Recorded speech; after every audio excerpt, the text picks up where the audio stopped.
So welcome back to our mini-series on meditation for beginners. Last week I already had the chance to talk to you about what we actually mean by meditation and also some of the scientific research which has shown the benefits of meditation as well. It all sounds very good, doesn't it? But what is interesting and what we're going to look at this week is exactly how meditation can work to bring us all these wonderful benefits. Some people wonder whether meditation is in fact something scientific. And in fact, although it's not science in general, but there are many things about meditation which we can explain in a scientific way. And what I'd like to do today is to explain in a fairly scientific way about how we can account for all these wonderful benefits which we get from meditation. In fact, most of the problems which we deal with on a personal basis from day to day come from the fact that our body and mind tend not to be in balance. Often they are separated. Our body may be in one place, but our attention or our awareness may be in another place completely. You may think again that there's no problem with that, but in fact the further away the mind goes from the body and the longer it is away, the more problems and the more suffering it tends to bring us. You may wonder why the mind would want to go away from the body in the first place. Well, there are many things to tempt the mind outside the body.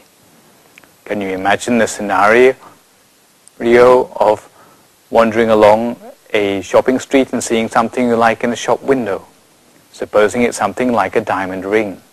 The moment you see a diamond ring you like, what you find is that your mind is attracted outside the body and it's with the diamond ring rather than with yourself.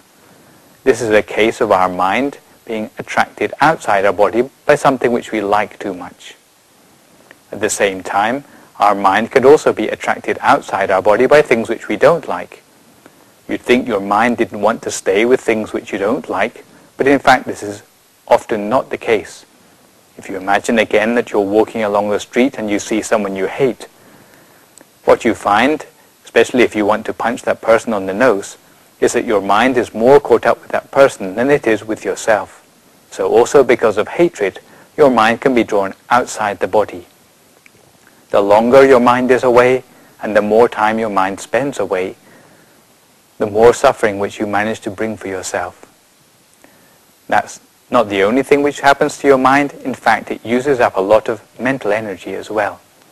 Some of you may have jobs in which you sit at your desk all day long. You may not move a muscle at all. Maybe all you do all day long is to think about your schedule for work or to plan strategies for how to make a profit in life. But I'm sure you agree that at the end of the day you feel exhausted. But it's not physical exhaustion, it's mental exhaustion. And the fact that you've been pushing ideas and thoughts around in your mind all day long.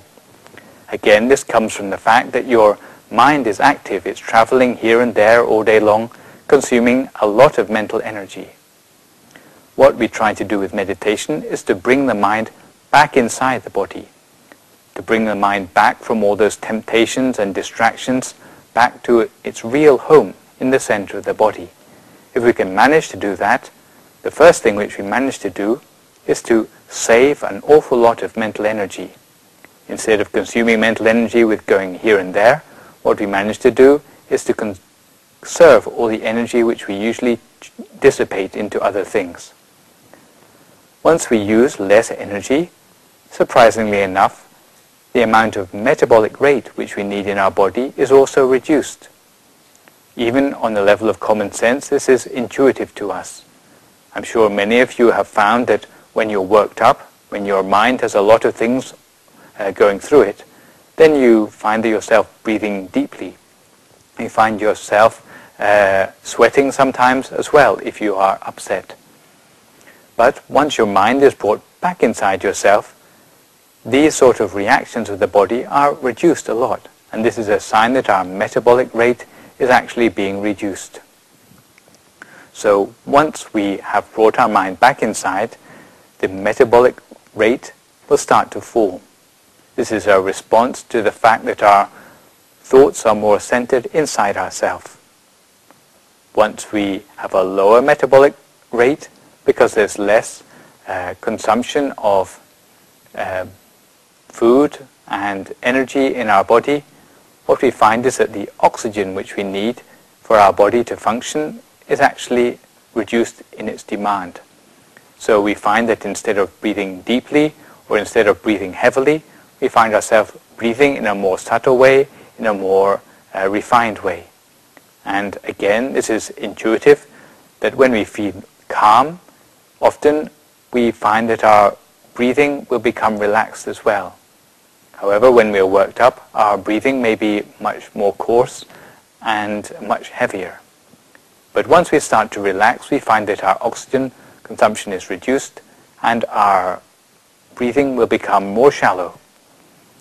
Once the breathing becomes more shallow, the next thing which happens is that the number of thoughts stirred up in the mind by our breathing will be reduced a great deal. It's rather like the metaphor of the ocean, in which when the wind stops blowing, there are hardly any waves on the surface of the ocean anymore. In the same way for our mind, once we stop, in the same thing with our mind, once we have shallower breathing and more relaxed breathing, then the number of thoughts which are stirred up in the mind become much less. And this brings us full circle, because once our thoughts become less, then in fact less energy is required. Once even less energy is required, our metabolic rate will decrease further. The level of oxygen will also decrease, and the shallowness of our breathing will become less and less. So what we see is a sort of positive feedback loop, by which the more our mind is centered inside our body, the less consumption of energy, the less consumption of oxygen, and eventually there will be a reduction of thoughts in the mind as well. And the thoughts will be reduced more and more until we come to the point where there are no further thoughts in the mind anymore. At this point, we come to a condition which we call a standstill of the mind. In fact, it's not the mind that has stopped, but it's the thoughts which have stopped. Once the thoughts stop, then our mind can switch over into a new mode of functioning, a way of functioning which doesn't require us to think anymore, but by which we can draw directly on things like insights and intuitions and especially gut feelings in the mind, where we can know about things without having to think about them. But what is important from the point of view of our meditation is that once the mind becomes stopped in this way, there will be a very special thing happening inside us, which is there will be an arising of light inside us. It's not a light that comes from outside, but it's a light which will occur in the mind. And it's this sort of light, especially at the center of the body, which allows us to see more about ourselves, see about things which we cannot see with the naked eye. And the more we can see, the more we can know. When our level of knowledge increases, then we can start to discover many of the secrets which are normally hidden for us about the nature of life and reality, many things which we never knew before. So this is exactly how meditation can help to bring us into a state where we have brightness inside, where we can have knowledge which is not accessible to those who never meditated before. By now you might be wondering where this brightness inside us could have come from, because it's not something which we had before. But in fact, brightness is something which we have always had inside us. It's just the case that the brightness which we always had has been scattered in many different places. If you take a look at this torch here, you find that there's something very important missing from it. Normally a torch is something which we can use to light up a room, to find things in the room around us. But when we have a torch like this, which has its lens missing from it, then although it consumes the same amount of energy, and although it has a bulb which is working properly, in fact we cannot use the torch for anything useful at all. Why? Because all the light from the torch is in rays which is scattered in different directions. But what we've done when we have practiced the meditation is that we've taken all the different rays of light, which before were scattered in different directions, and we have focused them together into one single beam. This is seen in the second photograph here, where we find that the lens on the torch has been replaced. Instead of all the light being scattered in different directions, now it is all focused in the same direction.